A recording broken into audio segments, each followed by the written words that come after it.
और उन्होंने से कहते हैं कि प्रभु बड़े भैया श्री राम जी की सेवा में मेरा भटकाव न हो, किसी तरह का मेरा भटकाव न हो, इसलिए हे उर्मी, मैं जब वन गमन को जाऊं भैया के साथ तो तुम्हारे आंखों में आंसू नहीं होने चाहिए और रोना भी मत, बिल्कुल ही रोना मत।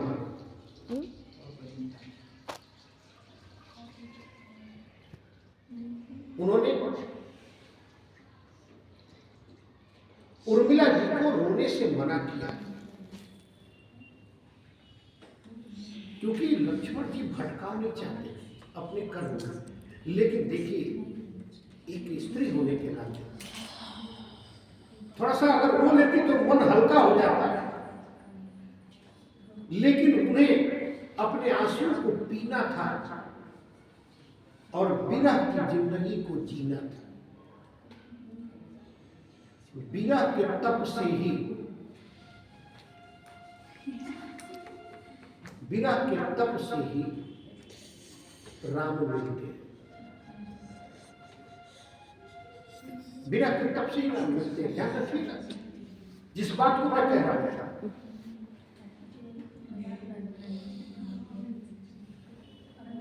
बातचीत से नहीं मिलते, ध्यान भटकाने से नहीं मिलते।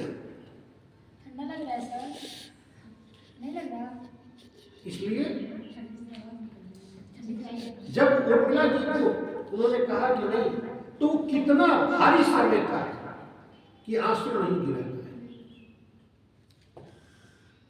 अब जरा देखिए, जरा उस चीज का भी देखिए, आपको बता रहा हूं कैसे अच्छाई में कन्वर्ट होता है वो बुरा समय भी।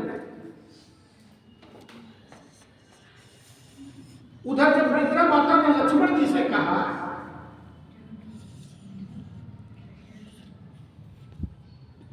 कि आप निद्रा नहीं लगे तो आपके हिस्से का सोएगा कौन, नींद कौन लेगा, तो उन्होंने कहा कि चले जाए आप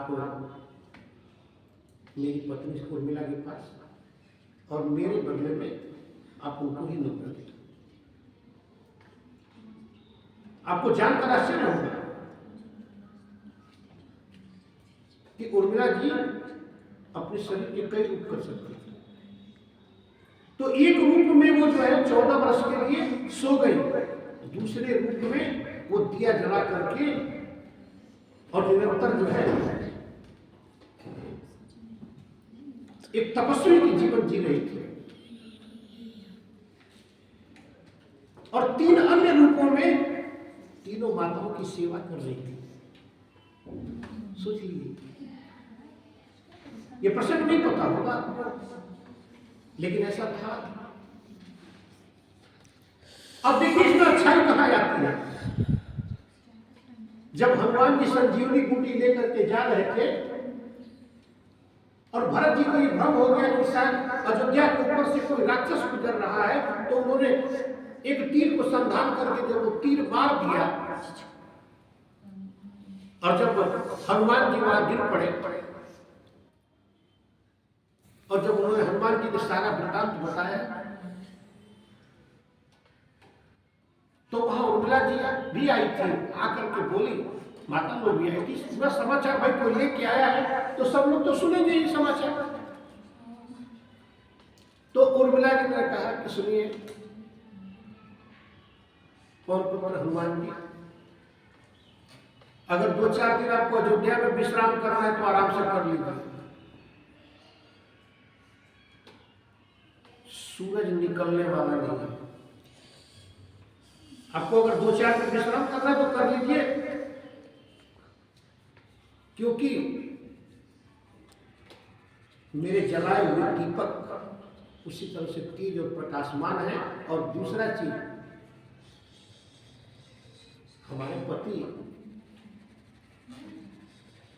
लंबे वर्षों से सोए नहीं थे और आज प्रभु के गोद में लेटे हुए हैं, इसलिए कुछ ज्यादा ही जो है वो सो रहे हैं।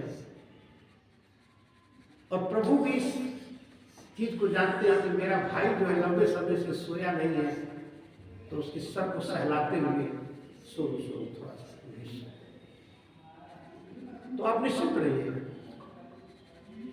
और खुद भगवान परमपिता परमेश्वर राम की गोद में सोए, काल की हिम्मत कहाँ है कि वहां तक पहुंच पाएगा?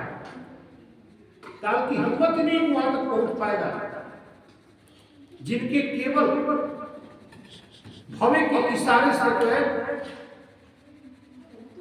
कई सृष्टियों का नाश हो जाता है और कई का निर्माण हो जाता है, केवल भव के इशारे से उनके गोद में हमारे पति लेटे हुए काल तुमको छू भी नहीं सकता है।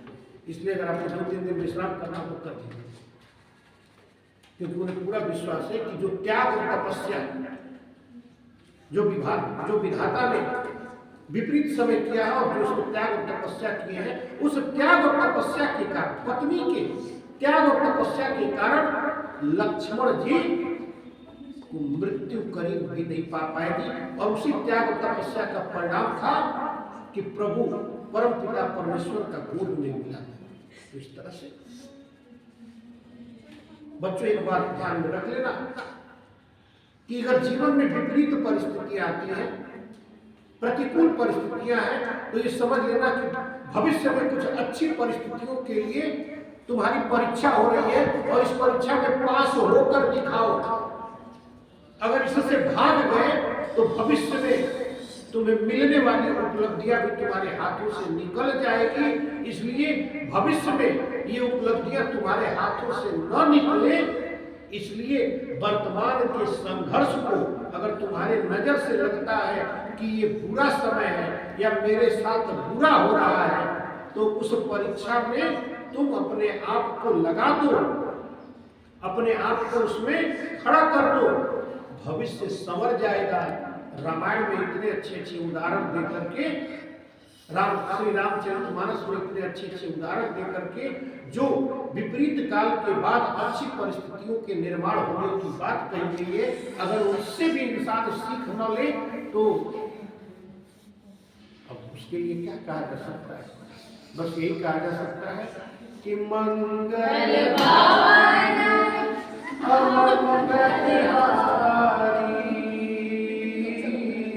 बहुत सुदर्शन अजर बिहारी, राम सिया राम जय जय राम, राम सिया राम जय जय राम। बोलिए सियापति राम।